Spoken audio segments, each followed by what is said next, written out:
Hi అండి, welcome to Aadab news. నేను సాయి. ఈరోజు మనతో డాక్టర్ వసంత్ కుమార్ గారు ఉన్నారు. ఈయన అసిస్టెంట్ జనరల్ సర్జన్.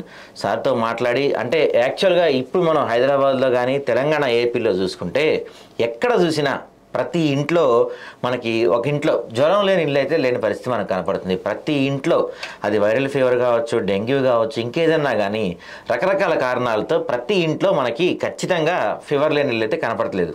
అయితే డెంగ్యూ గురించి కానీ, కరోనా గురించి కానీ, వైరల్ ఫీవర్స్ గురించి కానీ అసలు వాటికి ఏంటి, అవి వస్తే ఏం చేయాలి, జాగ్రత్త ఎలా తీసుకోవాలి, ట్రీట్మెంట్స్ ఎలా, ఇలాంటివన్నీ మనం సార్తో మాట్లాడి తెలుసుకుందాం. నమస్తే సార్. నమస్తే. Welcome to Aadab news sir. ముఖ్యంగా ఈరోజు కోల్కతాలో జరిగిన 12 రోజుల కింద జరిగిన ఒక ఘటన యావత్ ప్రపంచానికి తలమాస్కంగా తయారైంది. సిగ్గుపడాల్సింది. ప్రతి ఒక్కరు కూడా ఇదేదైతే దుర్ఘటన ఉందో, ఇంతకుముందు కరోనా టైంలో మోడీజీ గారు ఒక క్యాండిల్ పెట్టి లేదా ఒక గంటతో యావత్ ప్రపంచ ఇండియాని కూడా కదిలించడం జరిగింది. అదేవిధంగా ఈరోజు ఇలాంటి దుర్ఘటనలు మళ్ళీ ఇంకొకసారి కాకుండా అలాంటిది చేస్తే చాలా బాగుంటుందని నేను కోరుకుంటున్నాను. ముఖ్యంగా కరోనాలో ప్రతి డాక్టర్ తన ఇంట్లో అందరినీ కూడా వదిలేసి ప్రాణాలకు తెగించి ప్రాణాలు కోల్పోయిన వాళ్ళు ఉన్నారు. తన ఇంట్లో వాళ్ళు కూడా ప్రాణాలు కోల్పోయిన వాళ్ళు ఉన్నారు. అంతైనా నెక్స్ట్ డే మళ్ళీ డ్యూటీకి వెళ్ళి మళ్ళీ పనిచేస్తున్నారు. అలాంటి డాక్టర్పై ఈరోజు ఇలాంటి కిరాతకంగా ఒక దుర్మార్గుడు వాడు అని కాదు, అక్కడ ఉన్న వ్యవస్థ ఏదైతే ఉందో అది వాళ్ళ లోపం. ఇలాంటి దాన్ని సక్రమంగా మొత్తం అదేంటంటే శిక్షించేలాగా ఇమ్మీడియట్ ఫాస్ట్ ట్రాక్ కోర్ట్ ఈరోజు సుప్రీంకోర్టు కదిలింది. ఎందుకంటే మా డాక్టర్స్ అందరు స్ట్రైక్ చేయడం వల్ల పారామెడికల్ స్టాఫ్ కానీ మిగతా స్వచ్ఛంద సంస్థలు ఇంకా చాలామంది రావాల్సి ఉంది, వాళ్ళు రాలేదు. అలాంటి వాళ్ళందరూ కూడా ముక్తకంఠంతో డైరెక్ట్ చెప్పడం వల్లనే ఈరోజు సుప్రీంకోర్టు అనేది కదిలింది. మనం చూస్తున్నాం ఏంటంటే ఇంతమంది ప్రాణాలు పోతూనే ఉన్నాయి, కానీ సరి అయిన చట్టం రావట్లేదు. ఇలాంటి వాడిని నడి రోడ్డు మీద ఉరి తీయడం కాదు, కాల్చి చంపాలి వీడిని.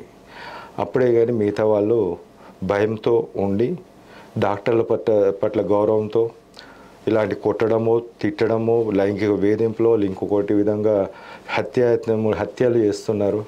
ఇలాంటి దుర్ఘటనలు జరగకుండా ఉంటాయి.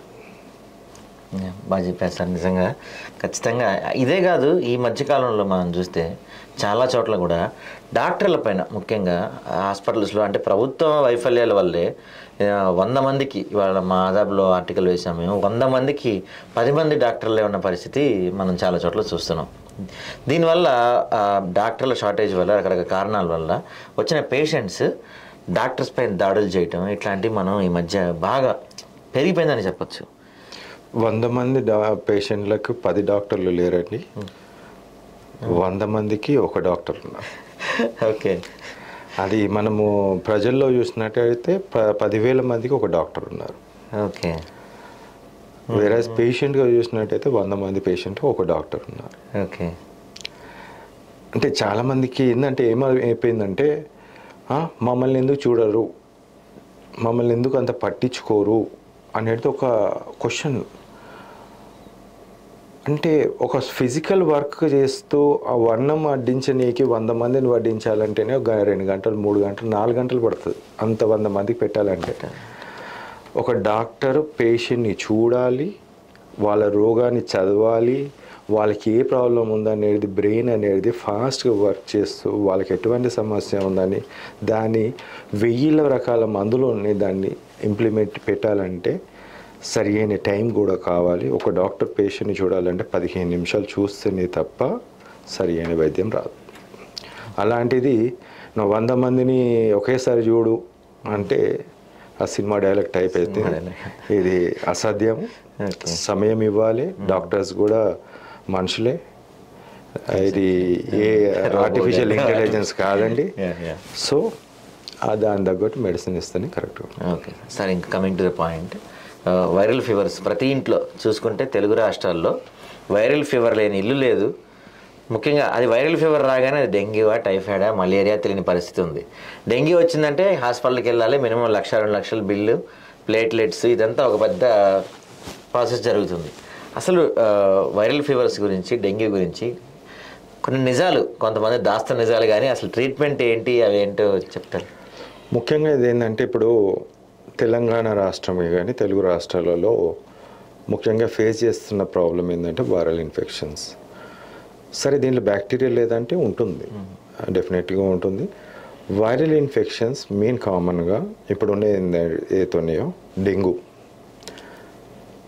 ఇంకొకటి chikungunya, malaria, typhoid, next comes the COVID, next comes ఇంకొకటి తెలియని వైరస్ ఒకటి ఉంది.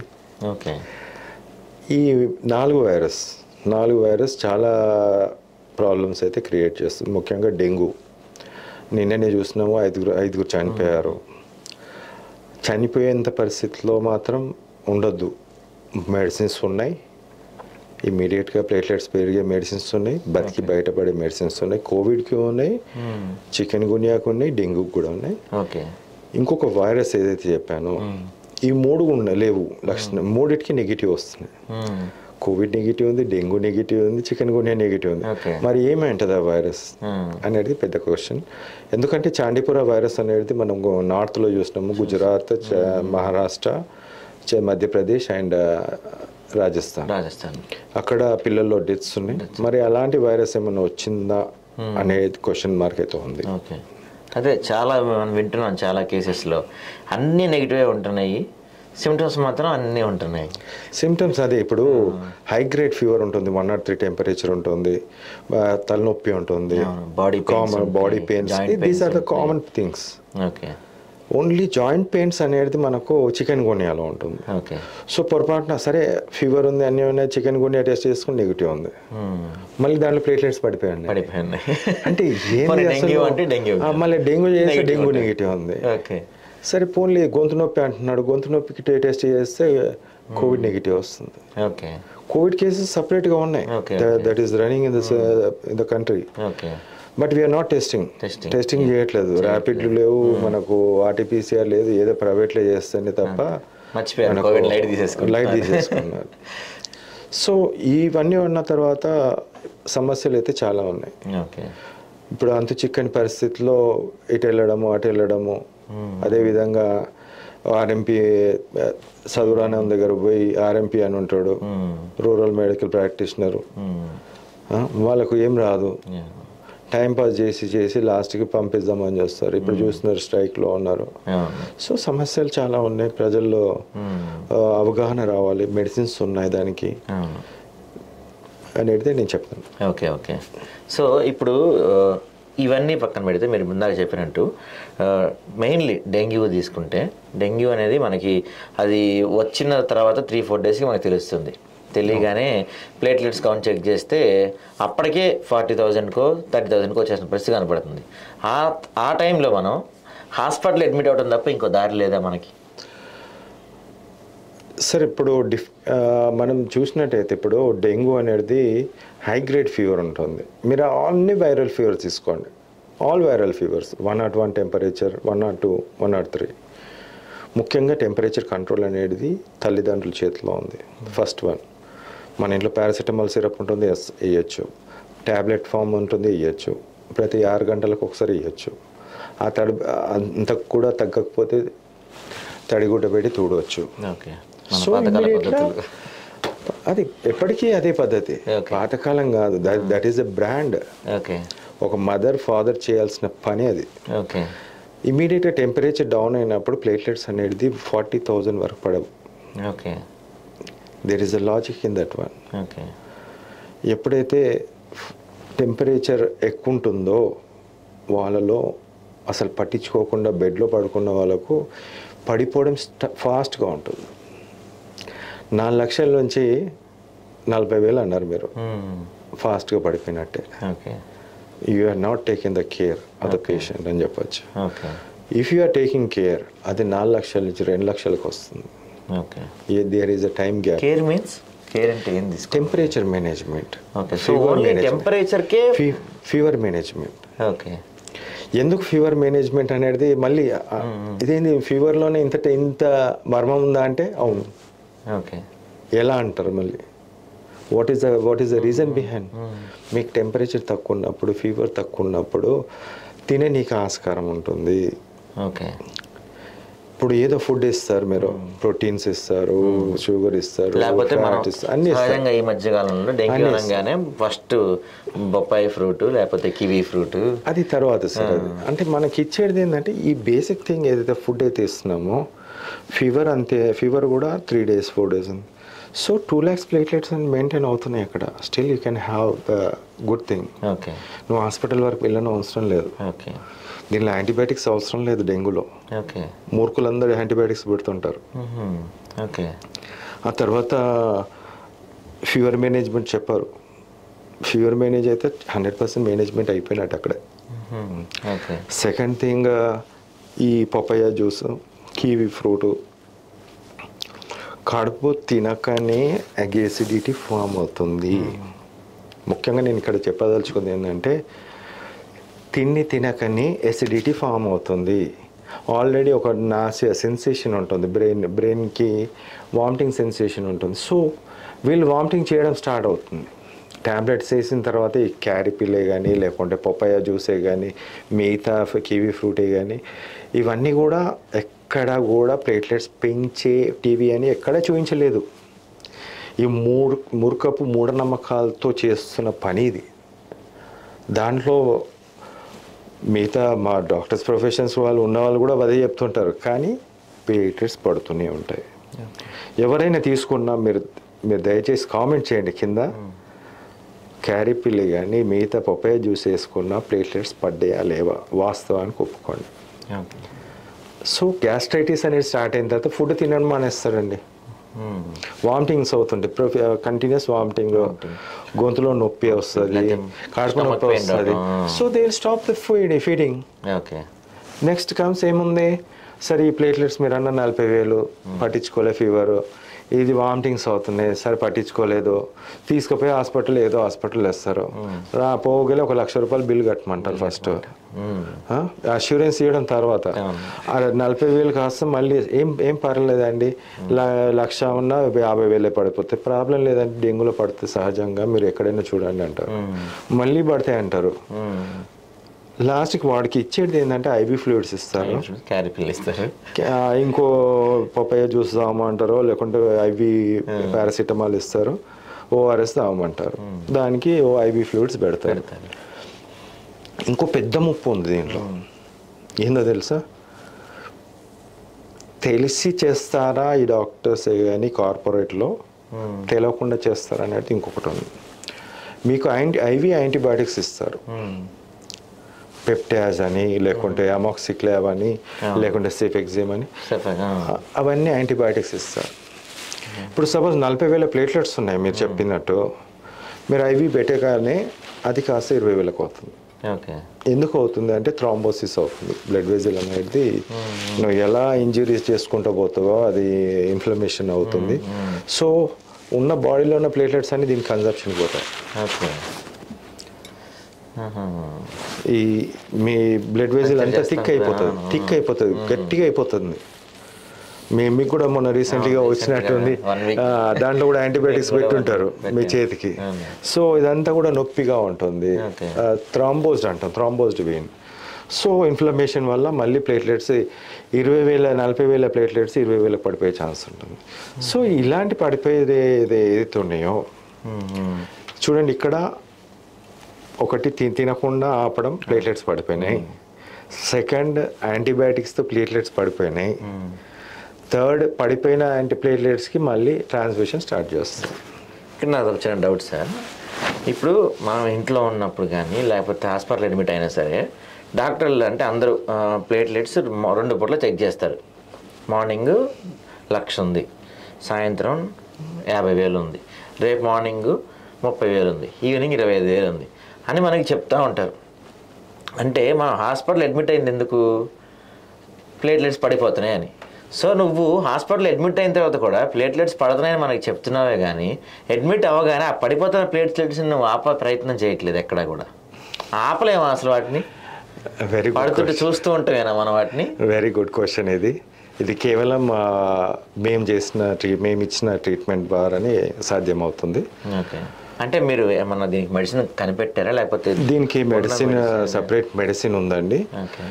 ఎలా అంటే వైరస్ని చంపే మెడిసిన్. ఓకే. వైరస్ని టోటల్గా చంపేస్తుంది. సెకండ్, ఆటోమేటికల్గా ప్లేట్లెట్స్ని అటాక్ చేసే ఈ వైరస్ చనిపోవడం వల్ల ప్లేట్లెట్స్ అనేది పెరగడం స్టార్ట్ అవుతుంది. ఓకే. దానికి తోడు high protein diet, okay, good nice diet, okay, ఇంకా బూస్టప్, చాలా బూస్టప్. ఇప్పుడు మీరు అన్నారు ప్లేట్లెట్స్ పడుతుంది సార్, ఏ కార్పొరేట్ హాస్పిటల్ చూడు పడుతుంది సార్ పడుతుంది సార్ పడుతుంది సార్ అని చెప్తారు. 20,000 వరకు చూద్దాము, అక్కడ మనం అక్కడ ట్రాన్స్మిషన్. కానీ మా ట్రీట్మెంట్లో నువ్వు ఏ స్టేజ్లో అన్నారా, 4 లక్షలు ఉన్నప్పుడు రా, 2 లక్షలు ఉన్నప్పుడు రా, 1,00,000 ఉన్నప్పుడు రా, 10,000 ఉన్నప్పుడు రా, ఓకే, ఆ నుంచి పెరగడం చూపిస్తాను. ఓకే. దీన్ని వైద్యం అంటారు. ఓకే. దీని పెరగడం అనేది వితిన్ ట్రీట్మెంట్ అంటారు. వితిన్ ఎంత టైంలో? 12 to 24 hours. డ్రగ్ యాక్షన్ అనేది 12 to 24 hours ఉంటుంది. ఓకే. ఇప్పుడు మీరు నాకు 10,000 నాకు టైంలో 20,000 ప్లేట్లెట్స్ ఉంది, 10,000 ప్లేట్లెట్స్ ఉంది అంటే నేను అక్కడ టైంకి ఉన్న ప్లేట్లెట్స్ ఏదైతే ఉందో అక్కడి నుంచి మిగతా పెరగడమే చూపిస్తాను. Okay. If you had a good diet, okay, 10,000 platelets 40,000 కావచ్చు, 70,000 కూడా కావచ్చు. అలాంటి కేసెస్ కూడా చూసాను. Okay. It depends upon the diet here. Right. Okay. Medicine will act first. Medicine పనిచేస్తుంది, ఓకే, దాంతోపాటు డైట్ కూడా. ఓకే. ఇఫ్ మీరు ఇందాక మీరు చెప్పిన సిచ్యువేషన్లోనే మీరు ఇచ్చిన మెడిసిన్ తీసుకున్న వ్యక్తికి హెవీ ఫీవర్ ఉంది అనుకుందాం, like 104, he can't take food, ఆ టైంలో కూడా మీ మెడిసిన్ వర్క్ చేస్తుందా? ఫస్ట్ ఆఫ్ ఆల్ నేను అదే చెప్పాను, ఫీవర్ ఎవరి చేతిలో ఉంది, మన చేతిలో ఉంది. Okay. Fever is totally and our control. Okay. Second, medicine వేసిన తర్వాత నేను ఏమన్నాను, వైరస్ని చంపుతుంది, డెంగ్యూ వైరస్ని చంపుతుంది. ఓకే. చంపిన తర్వాత ఏమవుతుంది, సో నీకు అక్కడ ఈ ఫీవర్ అనేది రాదు. Okay. That's what I'm giving the assurance. Okay. Platelets పెరుగుతాయి అన్నాను, ఫీవర్ 24 hours పడిపోతుంది. ఓకే. మీరు ఎక్స్పీరియన్స్ చేసి ఉంటారు. మొన్న రీసెంట్గా మీరు డెంగ్యూ పాజిటివ్ అన్నారు. వీక్నెస్, అసలు నిల్చోలేని పరిస్థితి, కూర్చోలేము, పడుకోలేని పరిస్థితి. So I will give 24 hours to food for total recovery. 24 hours నార్మల్గా you can do all your work. Okay. How it is possible అంటే ద డైట్ అనేది ఉంది, మెడిసిన్ యాక్షన్ ఉంది, దాంతోపాటు కొన్ని పద్ధతులు కూడా మార్చుకోవాల్సినవి. ఓకే. ఇక్కడ నేను ఎక్కడ కూడా పప్పయ్య జ్యూస్ తాగు, ఇది ఎంతవరకు నిజం సార్? లైక్ పప్పాయ ఆకుల జ్యూస్ చేసుకొని తాగితే వెంటనే పెరిగిపోద్ది అనేది కూడా చాలా మంది ఫాలో అవుతున్నారు. వాళ్ళ బొందనండి. నేను ఇక అలాంటి వానికి మామూలుగా అది కాదు. ఓకే. అరే దరిద్రుడు లైవ్ చూపించాను. ఓకే. అనవసరంగా ఒక ప్రాణం తీయడం కాదండి, మనుషుల ప్రాణాలు తీయడం కాదు, బతికించడం నేర్చుకోవాలి. అది ఏ విధంగా నువ్వు ఇచ్చిన తర్వాత ప్లేట్లెట్స్ పెరుగుతాయి? లేదు, there is no increase in the platelets. How can you say that it is working? పనిచేయని దాన్ని తీసుకొచ్చి తిననీయకుండా చేసి ఇంకా ఆ పేషెంట్ని హాస్పిటల్ అడ్మిట్ అయ్యి ట్రాన్స్మిషన్ ఎక్కించి ఆ వెంటిలేటర్ మీద పంపించి చంపే వరకు కూడా వదలనంటే ఎలా? ఓకే. సో అయితే సార్ చెప్తున్నారు, అందరూ వ్యూయర్స్ వినండి. ఎందుకంటే నేను అడ్మిట్ అయినప్పుడు కూడా చాలామంది ఫ్రెండ్స్ కానీ రిలేటివ్స్ కానీ అందరూ దాదాపు ఒక 10-15 మంది ఫోన్ చేస్తే అందులో 12 మంది చెప్పిన సలహా ఏంటంటే పప్పాయ ఆకులతో జ్యూస్ చేసుకొని తాగు, ఆకులతో జ్యూస్ చేసుకొని తాగితే విత్ ఇన్ నో టైంలో నీకు ప్లేట్లెట్స్ కౌంట్ పెరిగిపోతాయి అని చెప్పి నాకు చాలామంది సలహా ఇచ్చారండి. ఇప్పటి వరకు మీరు క్వశ్చన్ నన్ను అడిగారు, నేను క్వశ్చన్స్ అడుగుతాను మిమ్మల్ని. మీరు వాడినట్టయితే ఫస్ట్ క్వశ్చన్, మీకు నీరసంగా ఉండేనా? ఎన్ని రోజులు ఉండి? ఈవెన్ దో నేను డిశ్చార్జ్ అయ్యి వచ్చిన తర్వాత కూడా 3 days నాకు నీరసం ఉందండి. ఇప్పుడు నా పేషెంట్ని అడిగితే ఒక్కరు కూడా నీరసం లేదంటారు. 2 days అయింది. ఓకే. సెకండ్, ఈ పపాయ జ్యూస్ తాగమని చెప్పారా మీకు? చెప్పారు. తాగారా? తాగలేదు నేను. థింగ్ ఏంటంటే నాకు ఆ టైంలో మోషన్స్ అయి ఉన్నాయి, సో ఇంకెక్కువ అయితే పప్పాయ జ్యూస్ తాగితే అని చెప్పి మీరు తాగలేదు. ఏదైనా ట్యాబ్లెట్ వేసుకున్నారా? క్యారిపిల్ వేసుకున్న తర్వాత ప్లేట్లెట్స్ పెరిగాయా పడ్డాయా? 2 days టైం పట్టింది, 2-3 days టైం పట్టింది, పడతానే ఉంది. అదే ఇందాక మిమ్మల్ని అడిగా కదా, మీరు రిపిల్ వేసుకున్నారు, ఈ రోజు వేసుకున్నారు, 3 days అన్నారు, రేపటికి పెరిగాయా? పెరగలేదు. ఎల్లుండికి పెరిగాయా? ఎల్లుండికి 3 రోజుల తర్వాత పెరిగాయి. అది నీ చేతిలో లేదు. ఎందుకంటే ఫీవర్ తగ్గిన తర్వాత ఆటోమేటికల్గా పెరుగుతాయి. ఓకే. ఫీవర్ అనేది పెరుగుతూ ఉంటుంది, ప్లేట్లెట్స్ అనేది పడుతూ ఉంటుంది. ఓకే. పడ్డ తర్వాత ఒక టైంకి వచ్చిన తర్వాత నీ బాడీ చెప్తుంది మెకానిజం, ఫీవర్ అనేది కంట్రోల్ అయిపోతే వైరస్ అంతా చచ్చిపోతున్న తరుణంలో డెఫినెట్లీ పెరుగుతుంటుంది ప్లేట్లెట్స్. సో ఇక్కడ ఎక్కడ కూడా మీకు యాంటీబయాటిక్స్ పెట్టారా? పెట్టారు. ఎందుకు పెట్టారు? వైరస్కి యాంటీబయాటిక్స్ పెట్టారు కదా, ఫీవర్ కోసం పెట్టారేమో మేబీ. ఓకే. అందుకే దాంట్లో కూడా ప్లేట్లెట్స్ పడిపోయే ఆస్కారం ఉంది. అదే నేను ఇంతకుముందు చెప్పడం. అదే అంటే మీరు లైవ్ ఎగ్జాంపుల్. ఇప్పుడు నాకు మీరు నాకు ఇంటర్వ్యూ తీసుకోవడమే కానీ వన్ ఆఫ్ ద ఇంటర్వ్యూ నేను తీసుకోవాలి. ఇప్పుడు మీరు చెప్తున్నప్పుడు నాకు వచ్చిన డౌట్ వచ్చింది. లైక్ ఇప్పుడు కోవిడ్ టైంలో మనం చూసాం, కోవిడ్ టైంలో అన్ని హాస్పిటల్స్కి డాక్టర్స్ అందరికి కూడా అది కొత్త వైరస్, తెలియని వైరస్ కాబట్టి ఎలా ట్రీట్ చేయాలి అని చెప్పి ఐసీఎంఆర్ కొన్ని గైడ్ లైన్స్ ఇచ్చింది కోవిడ్ టైంలో. మరి అలాంటి గైడ్ లైన్స్ డెంగ్యూకి ఇవ్వలేదా?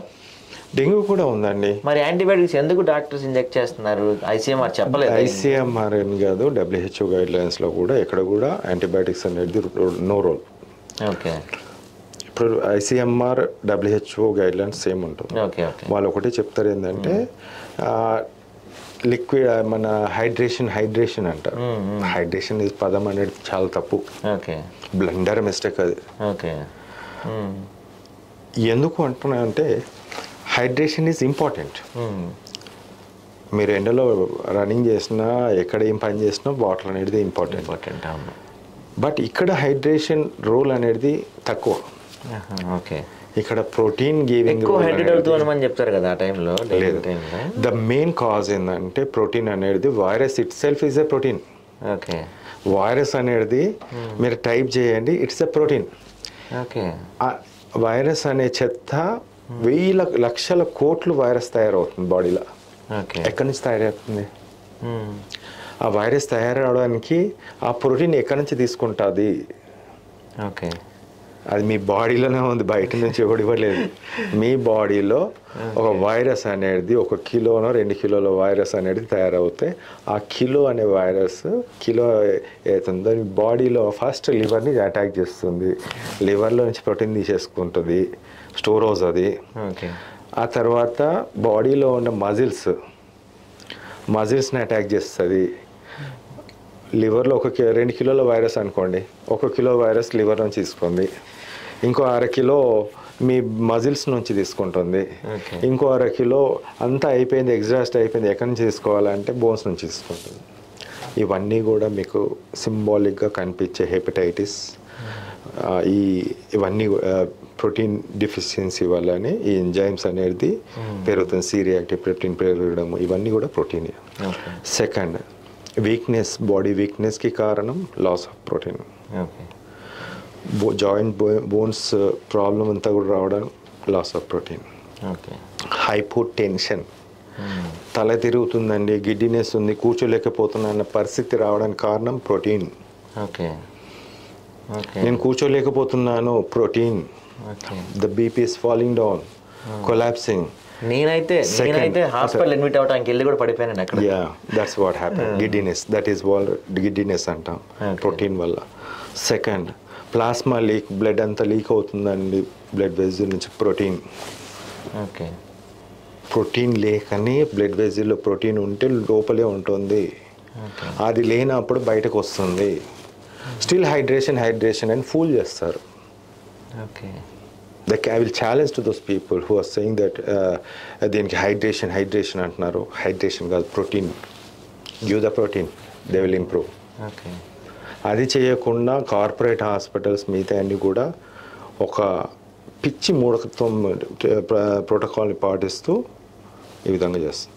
ఈరోజు నేను కోవిడ్కి ఆన్సర్ చెప్తున్నాను, 4 daysలో చెప్పాను కూడా, ఐసీఎంఆర్లో పెట్టిన.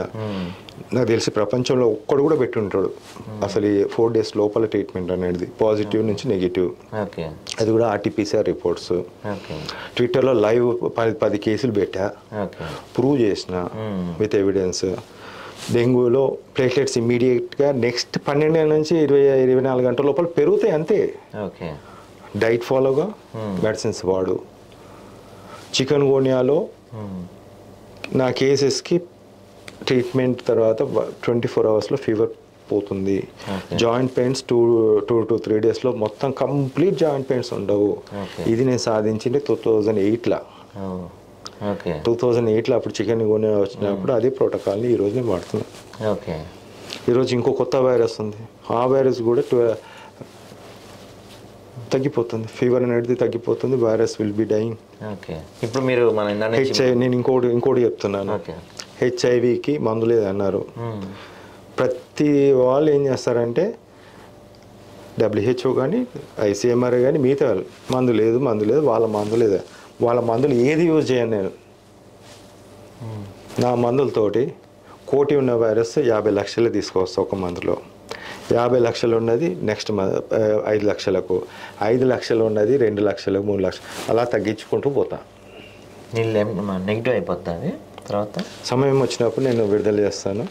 ఇప్పుడైతే నేను చెప్పింది కోవిడ్కి చెప్పినా, డెంగ్యూకి చెప్పినా, చికెన్ గున్యాకి చెప్పిన, ICMRకి సబ్మిట్ చేస్తున్నాను. వెరీ సూన్ హెచ్ఐవి కూడా నేను ICMRకి సబ్మిట్ చేయబోతున్నాను. Very nice. అయితే ఇప్పుడు మనం అదే రోజు న్యూస్లో వింటున్నాం, అతి త్వరలో మన ముందుకు ఇంకో పాండమిక్ రాబోయే పరిస్థితి కనపడుతున్నాయి, మంకీ పాక్స్ కూడా రాబోతుంది, ఇండియాలకు కూడా ఎంటర్ అవుతుంది, అది ఇంకా కంటామినేటెడ్, బాగా డేంజరస్ అని చెప్తున్నారు. సో మీరేం చెప్పదలుచుకున్నారు దాని గురించి? ముఖ్యంగా ఇదైతే మంకీ పాక్స్ ఏదైతే ఉందో సెక్షువల్లీ కాంటాక్ట్స్. ఇప్పుడు మల్టిపుల్గా మిగతా వేరే వాళ్ళతోటి సెక్స్లో ఉన్నప్పుడు అది రావచ్చు, వాళ్ళ నుంచి ఒకరు ట్రాన్స్ఫర్ కావచ్చు. సెకండ్, కాంటాక్ట్ అంటే ఇప్పుడు ఈ సెక్షువల్లీ కాంటాక్టెడ్ పర్సన్ ఎవరైతే ఉన్నారో, ఒకరి నుంచి ఒకరికి వచ్చిన వాళ్ళు ఉన్నారో, వాళ్ళకు 5 days తర్వాత 6 days తర్వాత బాడీ పైన బుడగల్లాగా బబుల్స్ లాగా వస్తుంది మొత్తం బాడీ. అది ఫుల్ ఆఫ్ వైరస్ దాంట్లో. ఓకే, ఇప్పుడు నేను ఇక్కడ వచ్చి సపోజ్ నాకే వచ్చింది అనుకో, ఇక్కడ వచ్చి కూర్చున్నాను, ఏదో ఒకటి బస్ట్ అయిపోతుంది, ఇక్కడ అంటించిన, ఆ తర్వాత ఇంకొకరు వస్తారు గెస్ట్, ఇక్కడ కూర్చుంటారు, వాళ్ళకి వచ్చేస్తుంది. నేను ఇంకో దగ్గర టీ తాగడానికి పోతాను, అక్కడ పెడతాను, వాడికి వస్తుంది. అంటే వాడికి తెలియకుండానే వస్తుంది. దట్ ఈస్ వాట్ ఇలా కాంటాక్ట్. ఇప్పుడు సినిమా హాల్లో పోయి కూర్చుంటాను, పొద్దున్న సాయంత్రం 3-4 షోలు, 4 వచ్చి కూర్చుంటారు, 4కి రావచ్చు. So it is a contacted disease. And one more thing, ఇక్కడ దీంట్లో ఏంటంటే ఈ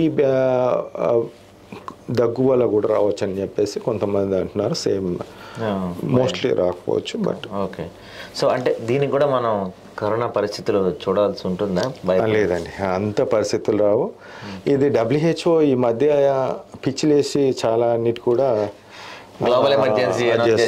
గ్లోబల్ ఎమర్జెన్సీ డబ్బుల కోసం చేస్తుంది, దేనికోసం చేస్తుందో కానీ ఫస్ట్ అయితే నా ట్రీట్మెంట్స్ అయితే వాళ్ళు తీసుకుంటే WHO అవసరం లేదు ఇవన్నీ.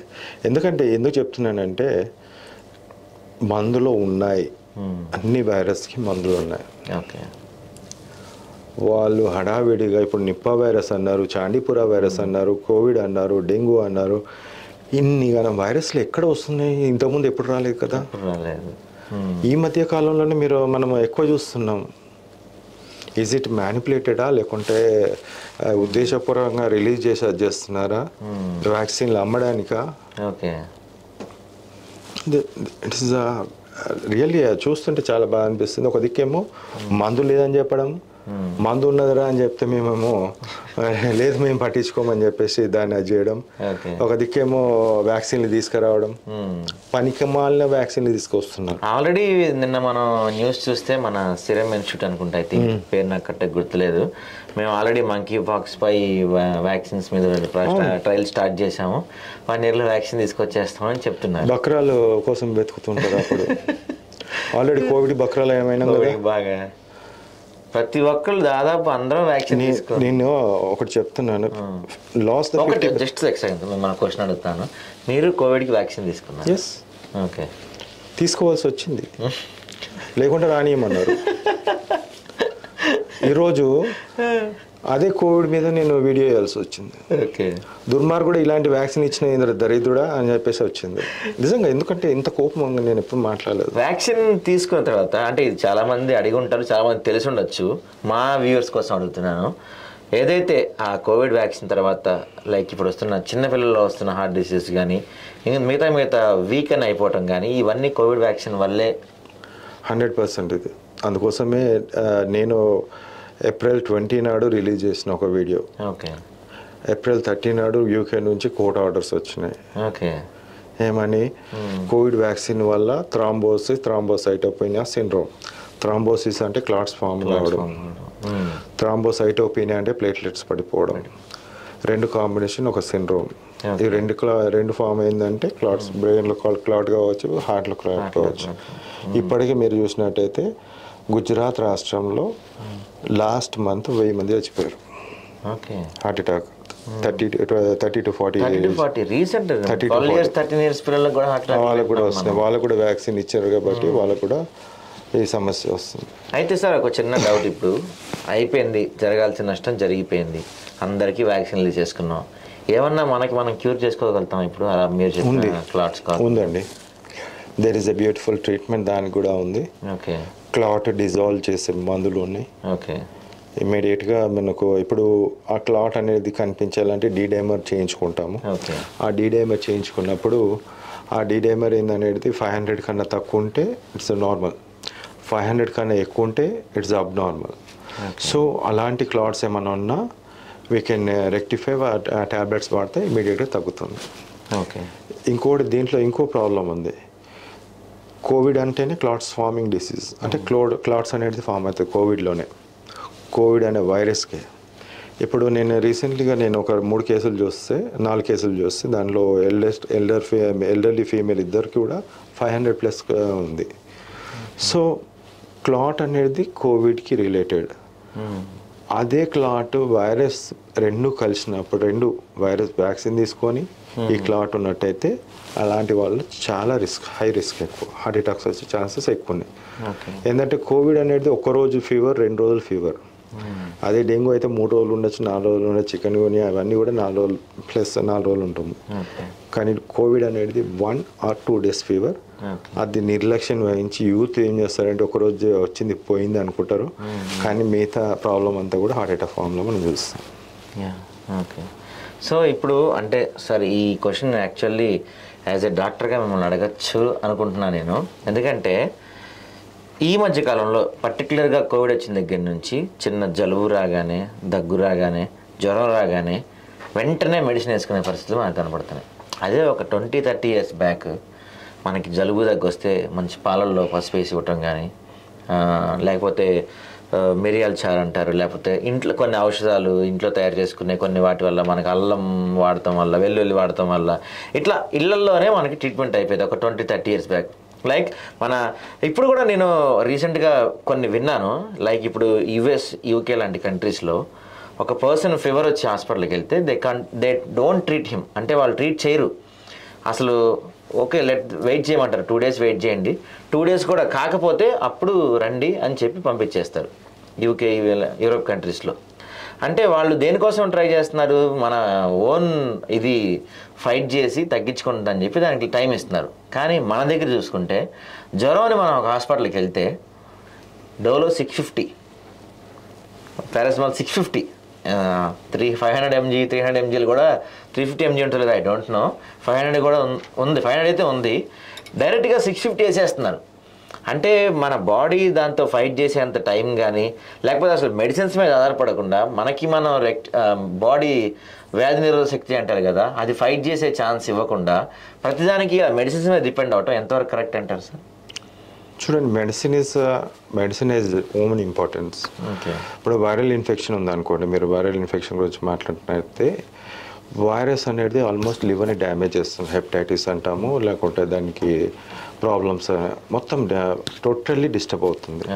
సో ఈ టైంలో 650 mg పారాసిటమాల్ ఇవ్వడం కూడా తప్పు, ఎందుకంటే అది పోయి లివర్లోనే మెటబాలిజం కావాలి కాబట్టి 500 ఇచ్చుకుంటూ తడిగుడ్డ పెట్టి నెక్ చుట్టూ తలపైన యాక్సిలో సంకలో ఈ ఆర్మ్ పిట్ ఇక్కడ వీటిలలో పెడుతున్నప్పుడు ఏమవుతుందంటే ఫీవర్ అనేది 104 నుంచి 100కి 101కి వచ్చేస్తుంది. At time minimal dose of 500 mg మనం ఇచ్చినట్టయితే ఫాస్టర్ రికవరీ ఉంటుంది. వెన్ వీ గివ్ 1000 mg ఇస్తారు, 2000 mg ఇస్తారు, దట్ ఈస్ లివర్ని పాడు చేస్తుంది. అది లివర్ ఎంత లోడ్ చేయాలో అంత లోడ్ చేయాలి, కానీ 500 mgతో కూడా మనం అది చేసుకోవచ్చు. ఇక నిరోధక శక్తి అంటున్నారు. మనం తినే లవంగాలు కానీ, ఇలాచీలు కానీ, స్పైసెస్ కానీ, ఈ పసుపు కానీ, మిల్క్ కానీ, కారం పొడి కానీ, ఇవన్నీ అల్లం ఎల్లిగడ్డ కానీ, ఇవన్నీ కూడా ఔషధ మూలికలు కలిగినవి. మనం రొటీన్గా మనం ఇలా తింటున్నాం కాబట్టి ఇలా ఉన్నాం. అదే ఫారిన్ కంట్రీలో అయితే చిన్న జలుపుకు పోయి ఆడు హాస్పిటల్లో అడ్మిట్ అవుతాడు. అదే ఇండియా లాంటి కంట్రీలో జ్వరం వచ్చినా పని చేసుకునే శక్తి మనకి ఇచ్చాడు. బికాజ్ ఆఫ్ ఈ ఆయుర్వేదిక్ సంబంధించినవన్నీ కూడా మన ఫుడ్లో ఉన్నాయి కాబట్టి. అందుకే తట్టుకోగల శక్తి మన ఇండియన్స్కి చాలా ఉంటుంది. వేరే ఫారిన్ కంట్రీస్లో వాళ్ళకు ఇన్సూరెన్స్ మీద, ఆ గవర్నమెంట్ అంతా కూడా ఇన్సూరెన్స్ మీద డిపెండెంట్ అయి ఉంటుంది. అన్ని వాళ్ళు చేసే పనులు వాళ్ళు చేస్తుంటారు. ఓకే. సో సార్, లాస్ట్గా నేను ఇంకో క్వశ్చన్ జనాలకి అందరికీ అడగదలుచుకున్నా మీ క్వశ్చన్ అందరి తరపున. రీసెంట్గా చూస్తే మనం చాలామంది కూడా వాళ్ళకి ఏ డిసీజ్ వచ్చినా, ఫీవర్ వచ్చినా, మోషన్స్ అవుతున్నా, ఏమవుతున్నా చెప్పాలంటే బ్లడ్ టెస్ట్లు చేయించుకొని కూడా గూగుల్ చేస్తున్నారు. ఇది ఎక్కువ ఉంటే ఏం చేయాలి, ఇది ఎక్కువ ఉంటే ఏం చేయాలి, దానికి ఏ మెడిసిన్ వాడాలి అని. దాదాపుగా డాక్టర్ని నమ్మటం కన్నా ఇంకా హైలైట్ న్యూస్ ఏంటంటే సార్, నేను చూసి చెప్తున్నాను, డాక్టర్ ఒక ప్రిస్క్రిప్షన్ రాసిస్తారు, వచ్చేసి ఆ మెడిసిన్స్ వీళ్ళు గూగుల్ చేస్తున్నారు. ఇది దేనికి వాడాలి, ఇది వాడచ్చా కూడదా, దీనికన్నా బెస్ట్ మెడిసిన్ ఉందా అని. సో ఇలా గూగుల్ మెడిసిన్స్ మీద డిపెండ్ అవ్వటం ఎంతవరకు కరెక్ట్ అంటే? ఒక డాక్టర్ ఏంటంటే బేసికల్గా పేషెంట్ని చూసి చేస్తారు, అన్నీ కూడా పేషెంట్కి చెప్పరు. అంటే ఇప్పుడు ప్రతిదీ చెప్పాలంటే చాలా కష్టం. ఇప్పుడు పీడల్ ఎడిమా ఉంది, ఇది కిడ్నీకి సంబంధించిందా, అవన్నీ చెప్పుకుంటూ పోవాలంటే ఇట్ ఈస్ నాట్ పాసిబుల్. ఆ కండిషన్లో బ్రీతింగ్ ఎలా ఉంది, లోపల చెస్ట్లో ఎలా ఉంది, లంగ్స్ ఎలా ఉంది అని ఒక డాక్టర్కి తెలుసు. ఆ డాక్టర్ చూసిన తర్వాత దాన్ని పేపర్ మీద పెట్టి మెడిసిన్స్ రాయడం జరుగుతుంది.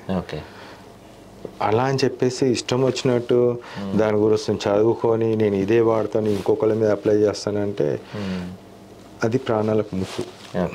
ఎదుటి వాళ్ళ ప్రాణాలు కూడా వీళ్ళు కారకులు అవుతారు. అందుకే నేను ఇప్పటికీ చెప్తున్నాను, అన్ని వైరల్ ఇన్ఫెక్షన్స్కి ఎవరి దగ్గర మందు లేదు. బట్ స్టిల్ మేము ప్రపంచం అనే పదం యూజ్ చేసుకుంటూ నేను వాడుతున్నాను, చెప్తున్నాను కూడా. అంటే మా డాక్టర్స్ కూడా తెలియని చాలా ఉన్నాయి. అంటే సామాన్యుడికి ఇంకెంత తెలియాలి, ఇప్పుడు డాక్టర్కి తెలియనప్పుడు ఇంకా మిగతా వాళ్ళకు తెలియని చాలా ఉంటాయి. సో అనవసరంగా అప్లై చేయొద్దు. Let the doctor do the treatment, whatever the treatment is there, applicable treatment వాళ్ళు చేసిన తర్వాత ఉంటే బాగుంటుంది. అనవసరం గూగుల్ సెర్చ్ అనేది ఇట్ ఈస్ నాట్ ఇండికేటెడ్ అండి. It is not indicated. I won't suggest also. Okay sir, ఫైనల్గా మా వ్యూయర్స్ కోసం, అంటే ఇప్పుడు బాగా వినపడుతున్న ఇది కాబట్టి కరోనా కన్నా డెంగ్యూ బాగా వినపడుతుంది. సో ఫైనల్గా అంటే ఒక 3 విషయాలు, అంటే ఏ స్టేజ్లో హాస్పిటల్ అడ్మిట్ అవ్వాలి, మీరు ఇందాక చెప్పారు ఆ టైంలో ఫుడ్ తీసుకోవాలి అని, ఏం ఫుడ్ తీసుకోవాలి, డెంగ్యూ నుంచి రికవర్ అయిన తర్వాత ఏం ఫుడ్ తీసుకోవాలో కొంచెం చెప్తారు? బేసిక్ థింగ్ ఏంటంటే హై గ్రేడ్ ఫీవర్ రాగానే టెంపరేచర్ కంట్రోల్ చేసుకోవడం ఫస్ట్ ఇంపార్టెంట్.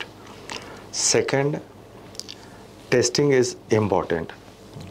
ఇప్పుడు చలి పెడుతూ జ్వరం వచ్చింది, బాడీ పెయిన్స్ ఉన్నాయి, తలనొప్పి ఉన్నాయి, ఇదాంటి వీక్నెస్ అనిపిస్తుంది అంటే second day or third day ఉంటుంది ఇది. సో ఇమ్మీడియట్గా టెస్ట్లకు వెళ్ళడం, చేయించుకోవడం ఇంపార్టెంట్. దెన్ నెక్స్ట్ సెకండ్ డేనా థర్డ్ డే నిర్ధారించిన టెస్ట్లని తీసుకెళ్ళి డాక్టర్ దగ్గర చూపించడం ముఖ్యంగా ఇంపార్టెంట్. బేసిక్ థింగ్ ఏంటంటే డ్రగ్స్ ఉన్నాయి, దీనికి డెంగ్యూకి ట్రీట్మెంట్ ఉంది. మీరు ఎక్కడైతే ప్లేట్లెట్స్ 2 లక్షలు కానీ 3 లక్షలు ఉన్నదో అక్కడి నుంచి కింద పడిపోకుండా ఆ డెంగ్యూ వ్యాధిని, డెంగ్యూ వైరస్ని చంపే మందులు ఉన్నాయి. అది వాడినట్టయితే అక్కడికి మనకు ఫుల్ స్టాప్గా you can go back to the normal stage. లేదు ఇంకా మీరు హాస్పిటల్లో జాయిన్ ఎక్కింది పడిపోయినాయి అని చూసుకుంటూ ఉండేదానికన్నా సరి అయిన డైట్ వాడండి. High protein rich diet, whatever the form, egg కానీ చికెన్ కానీ మటన్ కానీ. అనవసరమైన చెత్త ఈ పపాయ జ్యూస్ అంటారు, నీమ్ జ్యూస్ అంటారు, ఇంకా కివీ జ్యూస్ అంటారు, ఇవన్నీ కాదు. First high protein diet, fever management, high protein diet and the medicine. మీకు ప్లేట్లెట్స్ అస్సలు పడవు. ఇన్ కేస్ పొరపాటున పడ్డాయి తినలేని పరిస్థితిలో వామిటింగ్స్ ఉన్నట్టయితే వామిటింగ్స్ దగ్గర మెడిసిన్స్ ఉంటే అది వాడినట్టయితే ఎటువంటి ప్రాబ్లం ఉండదు, ప్లేట్లెట్స్ పడిపోయే ప్రసక్తే ఉండదు. ఓకే, సో అది అంటే డెంగ్యూకి ట్రీట్మెంట్ ఉంది, పడిన దాకా చూసుకుంటా కూర్చోకండి. ట్రీట్మెంట్ సరైన ట్రీట్మెంట్ ఉంది డెంగ్యూకి, అదేంటో కనుక్కొని ఆ ట్రీట్మెంట్ తీసుకునే ప్రయత్నం చేయండి. అంతేకాకుండా మెయిన్గా సార్ చెప్పింది ఇంటర్వ్యూలో మొత్తంలో మనకి మెయిన్ పాయింట్ ఏంటంటే ముందు డెంగ్యూ రాగానే లేకపోతే ఏదైనా వైరల్ రాగానే ఏ హాస్పిటల్కి వెళ్ళాలి ఏం చేయాలని కంగారు పడిపోకుండా ముందు ఒక తడిగుడ్డ తీసుకొని ఒళ్ళు తుడుచుకునే ప్రయత్నం చేయండి. గతంలో ఒక 10-20 years బ్యాక్ ఎవరికైనా జ్వరం రాగానే ముందు ట్యాబ్లెట్ వేసేవాళ్ళు కాదు, ముందు ఒళ్ళు తుడిచేవాళ్ళు. మమ్మీ డాడీ కూర్చొని నేను కూడా ఒళ్ళు తుడిచేసి ఇక్కడ ఒక తడిగుడ్డ వేసేసి పడుకోబెడుతుండేవాళ్ళు. మనం మళ్ళీ మీరు ఆ రోజులకి వెళ్ళండి, జ్వరం రాగానే 650-1000 mg కాదు, ముందు మనం బేసిక్గా ఒళ్ళు 4-5 సార్లు ఒళ్ళు తుడిచి అప్పటికీ కంట్రోల్ కాకపోతే హాస్పిటల్స్కి వెళ్ళటమో మెడిసిన్ వాడటమో చూడండి. అంతేగాని మన బాడీని ఇప్పటికే మనం తినే ఫుడ్ మొత్తం కలుషితమైన ఫుడ్ అయిపోతుంది, ఇంకా మన బాడీని కూడా మెడిసిన్స్తో నింపేయకుండా బేసిక్గా మనం ఏం చేయగలుగుతాం అవి చేసి అప్పుడు కూడా కాకపోతే వెళ్ళమని సార్ చెప్తున్నారు. నిజంగా డెంగ్యూ గురించి కానీ కరోనా గురించి కానీ మంకీ పాక్స్ గురించి కూడా చాలా విలువైన విశేషాలు విలువైన సమాచారం మాకు అందించారు. Thanks for the interview sir. Thank you.